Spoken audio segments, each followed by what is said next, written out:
could see that. But it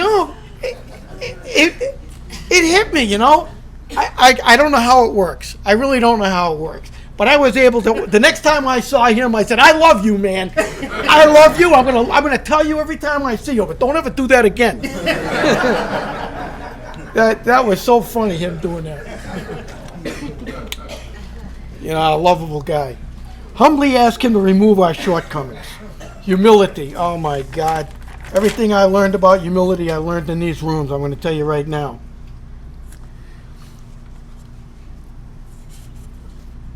Humility. I have to watch the time because I got so many things I want to cover. Humility. Everything I know about humility, believe me, I learned it from AA and most of it from pain. I want to tell you what humility is. It's losing your pride. That's what it is. Getting rid of your pride. And I was told after I do step 6 and 7, my sponsor told me that I would develop character, that I would quit making excuses, I would think before speaking, and I'd be wanting to help others. I hadn't arrived there yet. So I'm still working on all these character defects of mine. The only person I know in my lifetime that really developed and showed and walked with humility was Mother Teresa. She always thought of others before herself. Matter of fact, Time magazine was doing a piece on her, and she didn't really want to do it because said she didn't have the time. No pun intended. But if it's like Time magazine coming up to me, if they wanted to do a piece on me, I'd be tickled pink, man. I'd be stopping everything. But not her. They went to India and they picked her up at the airport, the train station, and she found out that they had a vehicle. She put them to work driving all through towns, picking up stuff for the people that were dying, and only at night, late at night when she was all done, she sat down and she goes, all right, what do you want to know? That is true humility. The woman thought about other people all her life, and that's, she walked in the light of humility and doesn't even know it. People that are like that, they don't walk around saying, man, I've got humility. Well, as soon as you say that, you don't have it. You know what I'm saying? I'll never say that. I can say to you right now that I do not have humility. I have a lot less ego than I had when I arrived. My pride's a little knocked down, and it got knocked down willingly. That's the thing about all these steps. Once you become aware of them, you can either fight them, you can hold them, you can get rid of them. And I wanted to get rid of them. I had to be sweetly teachable as only the dying can be. Okay, do I want to tell you that story or this story? This story is longer. Get off of that one. Okay, humility. When I first came in 1996, I made the mistake of telling my sponsor, I asked him about the chips. I said, what is it with these chips things? He goes, you never picked up the chips? I said, no, man, I wasn't stupid. Up north when they said, everybody picked up their white chip, I wasn't going to get up and take a white chip. Every single time I showed up at the meeting stoned, and after I left the meeting, I usually went and got drunk. So there was really no sense in picking up a white chip, and I knew that. So, and I didn't want to be one of those, I had a barrel full of white chips guys, so I told my sponsor I never picked up any of the chips. He goes, you mean to tell me in 13 years you've never picked up a chip? He says, no. He says, well, I want you to pick them all up. Starting tomorrow, you go to that men's meeting, and you pick up a white chip to 30 days, 90 days. I said, well, wait a minute, I got a problem with that, man. I said, they have me give me my date of sobriety and my name every time I go to the men's meeting. I said, I'm going to tell them 83, I'm going to go pick up a white chip? He goes, well, and I do not want you to explain to anyone why you're doing it. I says, oh, man, I'm going to look like an idiot. He says, Kent, he says, he's one of these suggestion guys. He says, if you follow my suggestions, you will have the spiritual awakening that you're looking for. And so, the first chip was no problem because everybody's thinking, he's coming back, renewing his way of life. After 30 days, I heard somebody go, didn't that guy say 83? And after 6 months, I'm picking up 6 months, and now everybody's talking like, what is it? I thought this guy, did he say 83? And I'm really embarrassed, but I'm doing it, and I'm not. It's a fact. If you can change what you think, if you ever heard of the law of attraction, it really works. I'm going to tell you right now. If you think negatively, negative things will come your way. I've tried that. I wish I had. Listen to me. I've said so many times coming into AA, even when in 1996, I said, you know, man, I don't have any self-confidence. And my sponsor says, you know what? He said, I'm going to tell you, you act like you do have it, and you will have it. He said, I want you to chair the San Marco meeting Christmas night. Oh, baby, it's a holiday. You know? I said, I've never chaired a meeting in my life. I didn't want to do it.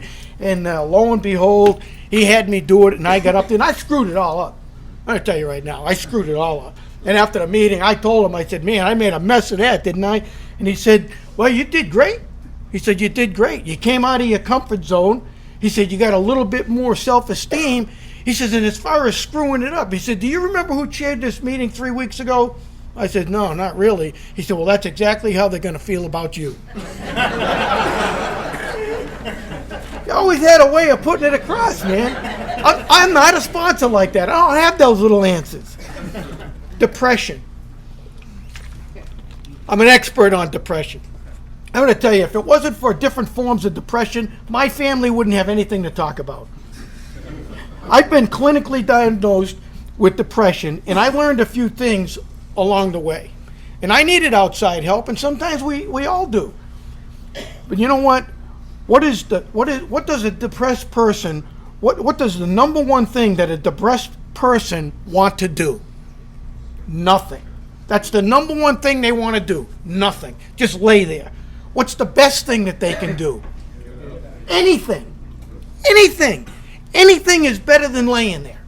If you move, you got a shot. But if you stay there, it's only going to get worse. That's what I found out. I used to say to myself, man, I am so lonely. Well, you know what? My sponsor told me to go to meetings, reach my hand out, introduce myself. He said, meet someone at a meeting, get phone numbers. He says, and eventually you won't be lonely. I did that. Did I feel like doing it? No. I did them anyway. Did it work? Yes, it did. Ego and pride. You know, I want to tell you this. I joined this men's group. Well, first of all, I wanted to prove them wrong. And they're always trying to get me to do different things. And, you know, they told me that they'd show me how to get this spiritual awakening. Well, I kept coming back. And I got to be close friends with quite a few of the guys. And I started calling them, and guys would call me. Well, this one guy, Bama Dan. I know some of you might know him, but you know what? I love this story. This is probably one of my best. He calls me all the time, and I called him all the time. And every time he's ready to hang up, he goes, you know, Kent, I love you. Yeah, well, thanks. Hang up. You know, I didn't know where to go with that. You know, and so he'd come up to me, and we'd see him at a meeting, and he'd come up and he'd give me a big old bear hug. Big dude, you know. He'd give me a bear hug, and I'd give him a little hug, you know. I'm like, geez, you know, man.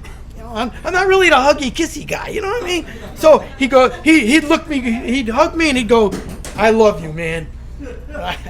I said, yeah, thanks, Dan. And off I'd go. This goes on for about 2 or 3 months. And one day Dan comes up to me and he goes, you know, Kent, you know what I noticed? You have a problem with telling people you love them, don't you? I said, well, you know, Dan, I tell that to women. You know, I don't really make it a habit of telling guys I love them. You know, I don't really go around hugging guys and all that. He goes, oh, okay. He said, no problem. I just wanted to know if you were aware of that. Yeah, I'm aware of it. I didn't see a problem myself. So I'm at work. Now, I just retired. Worked at Cog and Pontiac at a dealership, and all 10, 15 mechanics were all sitting down for lunch. And we're all in the doorway, and we're all sitting there, and who walks in but Bama Dan? And he comes right down, and I'm sitting down, and I stood up, and he walks up to me, and he gives me this great big hug. And everybody's just looking, he's not saying anything. He puts me down, and he goes, I love you, Kent. And he turns around and leaves. And as he's walking out, he turns to me and goes, now try explaining it to those guys. I told them it was personal, and they said, yeah, we can than an oil change, because that's all I can handle. So my wife calls me up, and she goes, by the way, I gave you the dog. Well, what do you mean you gave me the dog? Now keep in mind, I can barely take care of Kent. I can barely get up in the morning and get myself to work. What does a depressed person want to do? Nothing. Well, that's exactly what I want to do. Stay in bed all day, go drink, go do something. But I didn't want to be in the space I'm at. So I said, what do you mean, your dog? She goes, well, I knew where you were living. I chained him up at the fence there. And, oh, by the way, he's sick. Ah, geez, she hung up. Now, I got all these. Now, I'm not only emotionally distraught, I'm like beside myself. So I go home and I look at the dog. He's sick. I said, oh, shoot. So I get on the phone and I call the vet. And I used to go up here at Merrill Road. There's a vet up there. I call him up and I said, look, I got to make an appointment for my dog. He's sick, blah, blah, blah. She goes, no problem. She goes, what's the dog's name? I could not think of that dog's name to save my life. And she goes, oh, is this a new puppy that you got? I said, no, man, I had him for 6 years. She says, you mean to tell me you've had a dog for 6 years and you don't know his name? So now I feel stupid, so I have to kind of explain that. I'm going through a divorce and the wife left her. She ended up hanging up on me. And I didn't want to call another vet and start all over again, because that's where we always brought the dog, Buck. So I call her back up. I said, is this the lady I was just talking to? I said, my dog's name is Buck. She goes, yes, I'm the one you were talking to. I said, okay, his name is Buck, man. I said, work with me, cut me some slack here. She goes, well, can you be here at 2 o'clock tomorrow with Buck? I said, yeah, I can be there. So I hang up the phone, I go into my daughter's room, and I said, you are not going to school tomorrow. She goes, why not? I said, you are going to the vet with me tomorrow to take that dog. I can't handle it. She goes, what do you mean you can't handle it? Just bring him up to the vet. She says, the school is right across the street. I get out of school at 1:30. I said, I am not taking any chances on anything. You are going to take that dog with me. I mean, I couldn't function. I wanted her to just be there. I needed moral support. And I didn't want to take a chance on her running off with her friends after school, and I'm stuck with Buck at the vet. So we go there, and I am not joking. I am not pulling anybody's leg. This is as true as it gets. And my daughter was there to prove this. So I go to the vet, and I go in, and now there's a woman vet with 3 of her little helpers. And the woman vet says to me, she says, I need a urine sample. And I looked at her, I said, of who? I mean, I've owned dogs all my life. I have never had anybody say that to me. And all the girls back there, they all cracked up. And so I cracked up, and my daughter cracked up. She goes, of the dog. And I said, what, are you kidding me? I said, my dog doesn't pee on command. Everybody's laughing, everybody's joking. I'm looking for the camera, right? What are we on, a candid camera, right? And so now the veterinarian is saying to me, she goes, Sir, Mr. Matthews, I know that we're all laughing and it's hard to keep a straight face. She said, because it's so funny the way you're putting it, but no, sir, we really do need a urine sample of the dog. And my daughter, I said, you get the urine sample. She goes, no, sir, it's really simple. She says, look, we're going to open up that door back there. You walk out here. She said, give me a urine cup. And she says, you walk out this door, your dog's going to go up to the first bush. He's going to lift his leg. You come down there, you get it, you come back in. It's going to happen, no problem. As God strike me. So we're going out the door, and my daughter's giggling. I said, you lie. I said, I'll make you do this. I'm not going to do. I said, I don't even want to do this. She goes, oh, I want to see how you're going to do it. We go out there. There's my daughter watching me. Sure enough, Buck goes up to the first bush, lifts his leg. I go down with the cup. He thinks I'm going for the family jewels. Cuts it short. Did you know that a dog, I did not know this, that while they're peeing, you know how you get the stream, right? It stops right in the middle. There's no extra coming. Like, I put it under there. It's already hit the grass. It's like he just turned it off. And my daughter starts cracking up. She goes, "Wow, you believe that?" I said, "Man, I never knew he could do that." So I'm following him around the yard. I'm following him around and following him around and going around like this. And every time I put it down there, like the 5th time, my daughter is rolling. I said, "You get," goes, Dad, I'm not laughing at you. I'm laughing at all the people. Look at the people driving by. All the people driving by are like this. I said, "Oh shit!" So I go around the corner, and I'm going like this, and I'm not getting nothing. I got nothing. And all of a sudden I look up, and there's a big plate glass window where everybody brings their pets in, and they're all watching me. I'm going to tell you right now, I thought about peeing in that cup myself. But then they probably would have told me my dog's a drug addict or an alcoholic. I didn't get the urine sample, but the dog got better. I think he was just feeling a little down. Anyway, that's about all I got on step 6 and 7. Thanks for letting me share.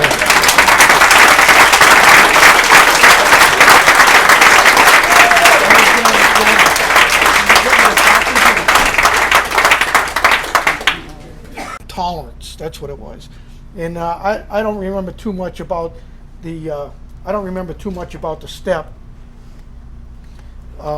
But I mean, I don't remember too much about what was said, but I know this, that when we went outside and we squared off with each other, I looked at him and my hand came up, and I want to tell you, it was almost like an out-of-body experience. I heard people say that, when they're dying and they stop breathing, they come out of their body and they can see themselves. This is sort of like that, because I couldn't believe what I'm saying. And I really didn't mean to say anything really nice. I wanted to say how I felt. And this is what came out. I looked him dead in the eye, man, and I said, "Bob," I said, "I think I'm on the other side of the pain, just like you said I'd be one day." I said, "And I think I'm there." I said, "I was up at your house the other day, and I want you to know that used to be my house." And I said, "I was up at your house the other day, and I held your little girl in my arms." I said, "And you got a beautiful little girl." I said, "And I want to tell you right now, man," I said, I just wish nothing but health, happiness, and prosperity for you, that little girl, and Barbara." And I said, "What I want to do is put all this behind me and let bygones be bygones and move on with my life." My hand was shaking, my knees were knocking, but my voice did not quiver. I thought of myself as saying, "What the hell are you saying, man?" I'm saying, "What are you telling this guy?" And you know what? He did exactly what I would be doing. He was looking for the flaw. He was looking for the part that like if I told someone, a sponsee, to go do this, your eyes are going to roll. If you don't really want to do something, your eyes are going to roll, your mouth is going to make, there's always something that's going to give you away. That's what he was looking for. And you know what? I was shocked myself. I stood him right in the eyes, man, and I couldn't even believe it. And I just stood there, and he put his hand on my shoulder, and I thought he was going to sucker punch me or something, so I grabbed his shoulders. Now, men don't do that huggy, kissy, crying thing like women do, So he just got away, standing there holding shoulders, and then he grabbed my hand and he shook it and he said, "I wish the same for you, Kent." And he went that way, I went that way, and I got in my van. And I cried all the way home. And when I got inside my trailer where I was living, as God strike me dead, the hate, the bitterness, and the resentfulness for her and him were gone completely. Completely. If it was, matter of fact, I told First Step Camp this. I don't usually get a chance of this. Later on, their house burned. And she needed some furniture. And I was selling the house that I had bought later on, and my ex-wife was selling it for me. And I told her to take any furniture she needed. So he shows up with a trailer, and they got their 3 little kids, and they're all running around, and my fiance happened to be there, and she's watching me help move my furniture onto his trailer with their little kids pulling around my pants and joking around. And as they drive off, my fiance looks at me and she says, "You know that thing beyond your wildest imagination?" You know, I used to hear that in '96, and I used to tell the guys in the men's group, I'd say, you don't know what kind of imagination I got. And Malcolm said to me, "Do you think you could have ever imagined this?" No, I couldn't. No, I couldn't. And it's like I told the first step camp, if that worked for me, it could work for anybody. I'm not kidding you, man. That's beyond that whole story. I'm amazed. I have nothing to say. It's like all the things that happened to me in my life that I can hardly believe they happened myself. So how can I expect it? I'm just glad that there was somebody to witness half the things I've done in my life to say, yeah, that's the way it was. Here's another one of those things. And I'm going to probably close with this. Here I am. I'm in the pit of, now this is to define humility or humiliation. I can't really picture one. I used to think they were one and the same. Here I was. I left my wife. My daughter, she's like 17. She's living with me. I am. You know how it is when you break up. You're emotionally distraught. You're a complete wreck. You can't think. You can't function. That's me. I am one of these people. I am an emotional wreck. I can't even work. I was an auto mechanic. I used to tell my boss, "Don't give me anything hard." I could see why you don't socialize. You didn't have any friends. And that's how I was. We're entirely ready to be 100% ready. Step 6, we're entirely ready to have God remove these defects of character. Listen to me, folks. I have never been 100% ready for anything. Nothing. Even in treatment, I wasn't 100% ready. First day of treatment. First day, I'm in detox. I'm like a muddled brain. And I'm sitting there at detox, and they said, just say your name, your affliction, and move on. And I wouldn't admit that I was an alcoholic. You'd think that I would be 100% ready. My wife was terminally ill. My kids don't know where I am. I left my job, and here I am in some hospital up in New Hampshire where I don't even know how I got there because I was all screwed up when I got there. And I wouldn't even say that I was an alcoholic because I'm not sure I am one. Until they embarrassed me and said, "Do you have any idea where you are?" And I was in an alcoholic treatment center. So that's what I'll tell you what my attitude was. I've never been 100% ready for anything, but I've always had the attitude that I'm going to give it my best shot. And Alcoholics Anonymous has been no different, doing the steps and everything in here. I learned that character defects are really part of our personality. And I said to my sponsor one day, I said, "Man, all these character defects, man, when I was drinking and drugging," I said, "they used to have a name for me. They'd call me the life of the party." He said, "Well, what'd your wife call you?" That's something else. So I told him, I said, "Well, if I get rid of all my character defects, what will I be?" And he looked me right in the face, and he put his arms around me. He said, "You're going to be a better person." Damn. Where's my sponsee? Where is he? I never have stuff like that. I don't have the gift. I looked at him and said to myself, where did he get that from?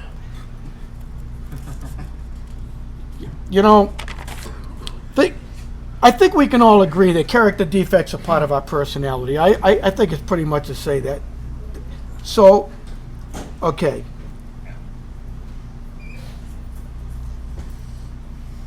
I got certain things like character defects. Okay, I always have to mention this. I love Beaver Cleaver, the Cleaver family. Leave it to Beaver. I just got to tell you this, man, because when we were growing up, I had a little brother, and we had such a dysfunctional family, and we'd watch Leave It to Beaver, and we would roll.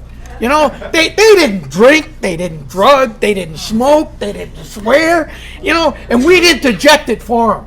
You know what I mean? When Wally was upset, I'd look at my brother and I'd go, F you, Wally! You know, like this is what you really wanted to hear. You know, I never said to my brother, said, gee, Beef, what's your problem, buddy? You know, that's how I used to push my little brother and slam him around, throw him under the bus. You know who we liked? We liked Eddie Haskell. Come on, man, he's a boy of color. Hey, colorful dude. You couldn't trust him as far as you could throw him. But I liked him. And you know what? How about the networks finally found out the more dysfunctional the family, the more the ratings took off, huh? Isn't that just like us? Think about this for a minute. In some sick way, we walked him all the time because in some sick way we can all relate to him, huh? I know I did. I had my own chair just like Archie Bunker. Trouble is, it kicked my ass. This step is about letting go and letting God. Letting go of our character defects and let God fill that space with something new. A great book to read is Drop the Rock.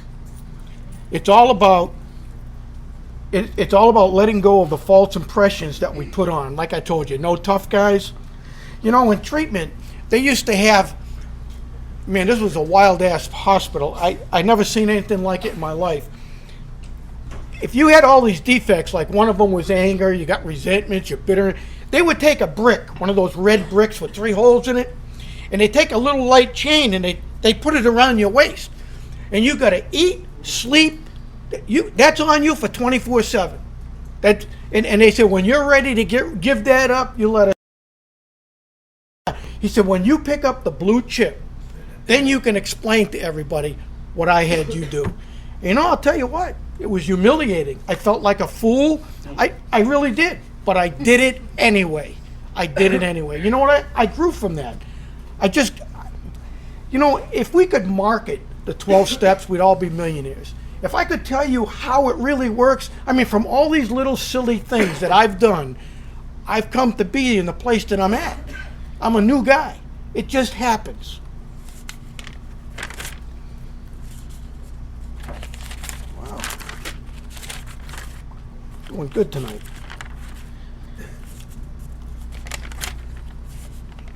You know,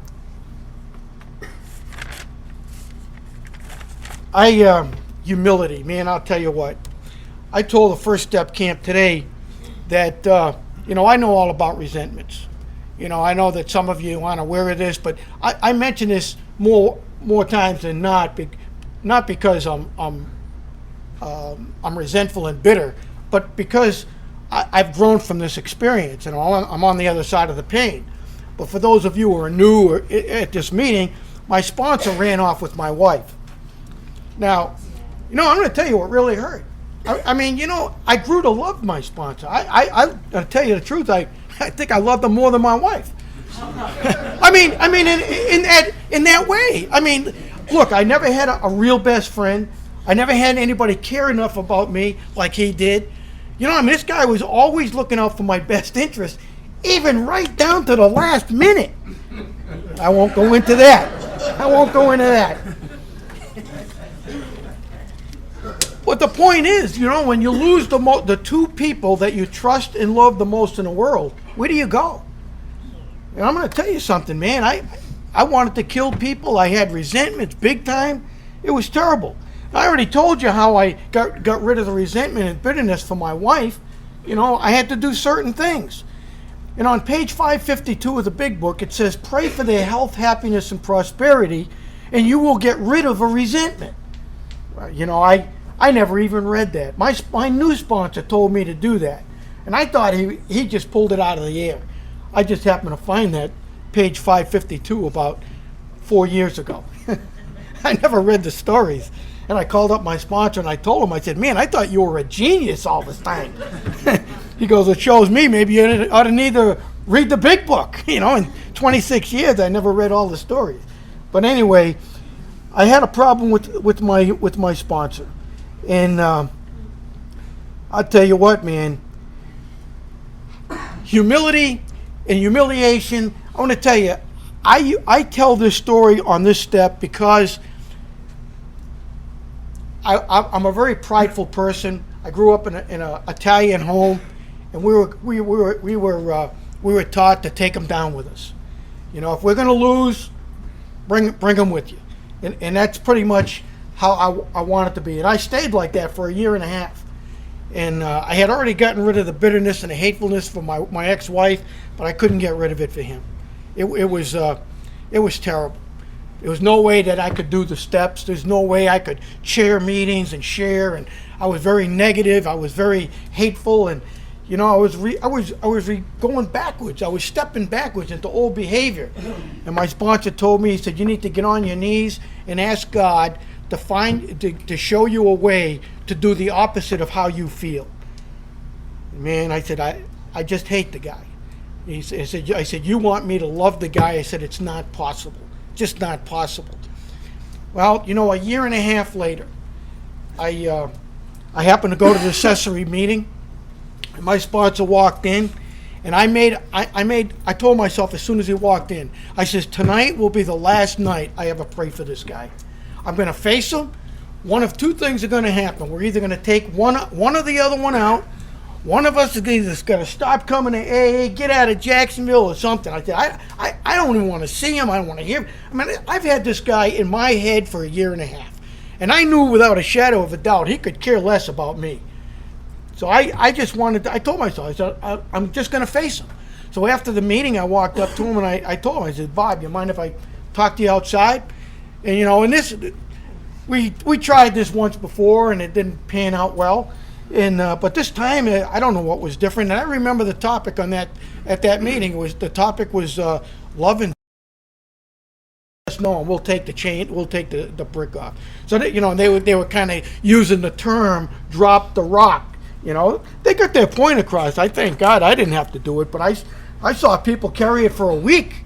You know, they were saying, I'm never going to give that guy up. You know, they got a way of doing it. They say, well, you can either take it out, you'll be leaving with the brick on you.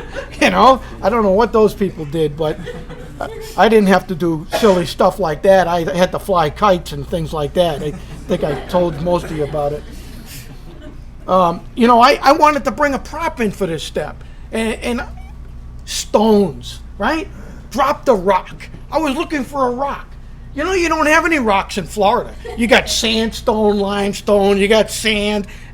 Now up in Massachusetts, you look down, you pick up a stone, you got a rock. Man, you got granite rock. So I couldn't find one. But then all of a sudden one day I come across the perfect 6-step rock. There it is. Hey, you know what's perfect about it? I'm going to tell you. I'm going to tell you why. You see the face on it? Now, Ralph, tell me, is this heavy? That's good weight. Oh, hold on for a minute. Oh. Right? I'm not a road person. Okay. Okay, but if I leave it there for 10 minutes, it's going to get heavier, right? Yes. And if you leave it there for 24 hours, right? Well, you know what we do as we go through life? Thanks, Ralph. You know what we do through life? We take all the weight of our burdens, of everything that we get, our resentments, our anger, our frustrations, and we just keep packing them in there, packing them in there, packing them in there. And we carry them with us. They may be buried in the back of our mind, and you know, all of a sudden somebody will come by, like this guy in the men's group. He came by with me one day and he goes, hey, Kent, how's it going, man? I go, it's okay. And he took about 6 steps and he turns around and walks back to me and he says, you know, Kent, I spent 6 years in prison, and every day was okay. He said, so how's your day going? I said, man, it's going great, you know, compared to that. But this gives the perfect example. You know, how many times do we show this face? Yeah, things are great. I just, you know, my wife just left me. I just lost a child. I got lost my job, going to prison next week. I lost my house. And they say, how's it going? Oh, good. Huh? We need to let go of this and be honest. I'm serious. I like that little guy. I call him Mr. Defect. Mr. Defect. You know, I'm so glad that I don't have to put on a front anymore. I am the same guy for so many years. I'd say, you know what? I noticed that I'm different at work than I am at home, and I'm different when I'm out somewhere than I am now. Today, I am the same person no matter where I go. And you know, it's so refreshing. It's work. It's work to put on an act. I'm telling you, it's energy consuming. This step is all about change, and that's where willingness comes in. And in the third step, what do we have, people? In the third step, what do you need in the third step? Willingness. There you go. A key. We got the key in the third step, and the key was willingness. In this step, the principle of this step is willingness. So without this, my friends, without willingness, you can't go any further. There's only one place that I know to get willingness, and that's back out there. You have to, when you got the willingness, you're moldable. And I know for me, it's usually pain. Pain motivates me. That's how I hate to say it, but I think that's the only way I've ever learned. I remember my sponsor telling me, he said, do you know why you keep doing the same things over and over again? I said, no, I don't. He says, because you love pain. And he was right. Sometimes it's better to feel pain than to not feel it all. And that's how it was for me. You know, I will tell you that while going through my divorce, I was in a pit of depression. I remember somebody asking me how I was doing. You know, and I told him I didn't know. You know what he said to me? He said, well, why don't you act like everything is okay until you do know? And I wrote that down. And I said, you know what? I'm going to pretend that everything's good, even though it wasn't. I lost my house, finances, everything, man. Everything was going down the sink. Sometimes we have to act our way into a new way of thinking. How do we do that? If we could change our thoughts, we could change the way we feel. He said, well, why don't you ask your wife and daughter if you have any character defects? Well, I did, and I got the response that he wanted. You know, in 1996, I came here to this meeting, and Malka, my fiance, was doing the steps. Of course, I was married at the time, and I used to go to all these meetings with a notebook and pen in hand. And I would always try to leave with some information. Now, of course, I'm this crusty guy, unbending. So I'm sitting here, and she comes out with, you know, after you do this step, you can no longer say, well, that's just the way I am. Oh, man, I kind of slunk in the seat, you know, and I wrote it down, and I put the date and Malka, you know, and I'm doing the steps here now, you know, and I'm going through the notes, and I says to Malka, hey, look at that, 1996, get your name down. I took notes for, she goes, look at that. I was grooming you for me.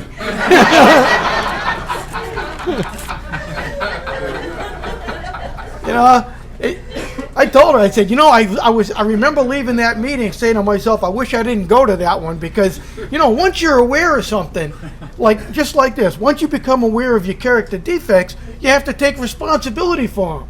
So if I know that I've got, my tongue is like a sword, if I know that, and I know every time I say something I'm hurting somebody, and now I'm aware of it, well, you know, maybe I ought to shut up once in a while. You know, I can't take comfort in hurting people anymore. So I started working on those things. And to me, a character defect is something that I do to hurt other people or myself. And I will say this, whether it's with words, physically, morally, spiritually, emotionally. And I have done all of them. You know, I told you last week about the lady that did that email thing with their 13-year-old girl and told her the world would be a better place without her. She was as guilty of killing that girl as if she shot her with a gun. Her words killed that girl. And I'll tell you right now, I have damaged a lot of people with my mouth. You know, I used to tell my mother and father, hit me, beat me. I did not want to be isolated. I didn't want to be sent to my room. I'd rather take a whipping. I'd take a whipping any day than to be isolated or something along those lines. But man, the words could kill. You know, I remember all the stuff my mother said. You're going to be no good, just like your father. You're going to be a bum. You're going to be this. You're going to be that. You know, I turned out not to be those things, but in my mind, I believed I was. If that makes any sense. You know, we go through life putting on a false face. At least I did. You know, I don't know about you, but in high school, you had to walk tough. You know, I never wanted to show a weakness, so you just kind of stare them down. You know, it's like you got to be a tough guy. And what I like about Alcoholics Anonymous is that there are no tough guys in AA. I've seen big guys cry. And I'll tell you what, when I first came in, I had to test the waters, you know. I had to come in here like being a little tough guy until they all kind of chuckled and said, oh, we got a hot one here tonight, you know. And so I learned that, you know, this is a place where you can share and be open and honest, and they're not going to beat you up for it, you know. So, but I'll tell you how I was. I have 4 basic, what I call cardinal defects. They're resentment, self-centeredness, dishonesty, and fear. Those are it. From all other character defects come from these 4. Everything. Resentment, self-centered, dishonesty, and fear. You know, I had a guy one time at work. I'm going to show you how this was my behavior every day. Nobody at work liked me either, but this guy bought a house right near mine. I used to live in Arlington. And he comes up to me and he goes, hey man, I bought a house 1 street over from you. I said, that's nice. He goes, well man, we got to get together. We'll do some barbecues or something. And I looked him dead in the face. I says, I don't socialize. And he goes, oh, okay. So off he goes. So now I go into AA. I'm starting to change. This guy becomes one of my best friends. And we're doing this cookout thing. And I had a chuckle, you know, and I says, hey man, Jimmy, you remember when you asked me that? And I told him, he goes, yeah. He said, yeah man, I couldn't believe it. I said, what'd you think when I told you that? He says, oh, my first thought was, no wonder you don't have any friends.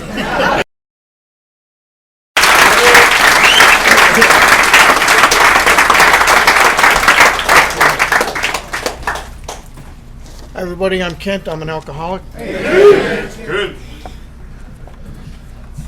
My date of sobriety is August 19, 1983, and my home group is the Monday Night Roving Stags. And tonight we're on steps 6. I'm gonna do actually 6 and 7, and Malk is gonna fill in for me next week, and I'm gonna come back and do 8 and 9, and she's gonna kind of do whatever she does. She's got a great teacher way of doing it. I'm the story guy, and she's the teacher person. So together we get the message across. Anyway. I hear that music. Where's that come from? All right. Step 6, we're entirely ready to have God remove our defects of character. And step 7 is humbly ask Him to remove our shortcomings.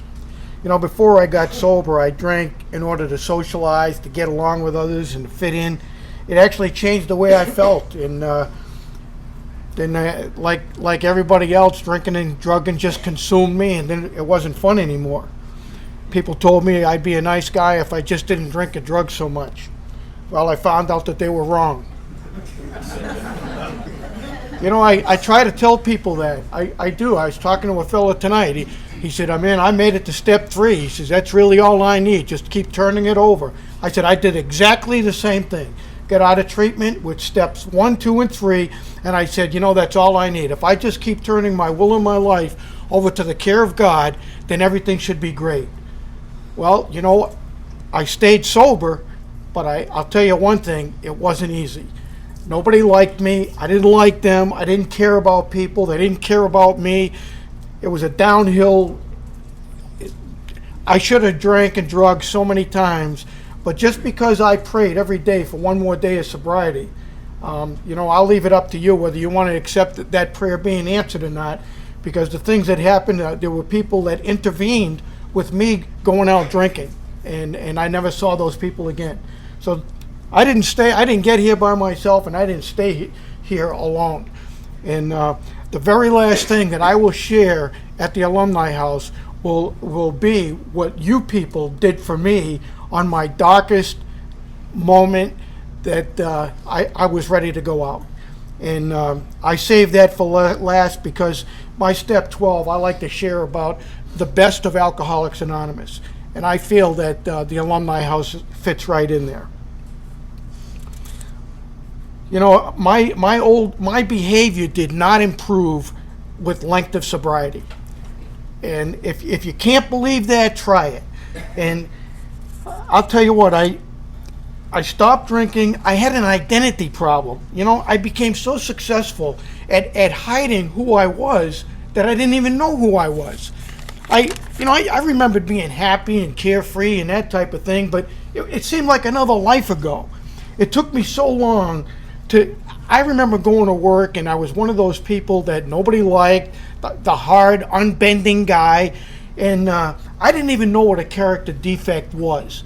But, you know, I know one thing. Before I changed, my wife left before the miracle happened. I was going to AA, I got a sponsor, and I said, what I want is I want to be able to die without being bitter, angry, and resentful at the world and blaming everyone in it. That's my goal. And I don't want to drink a drug.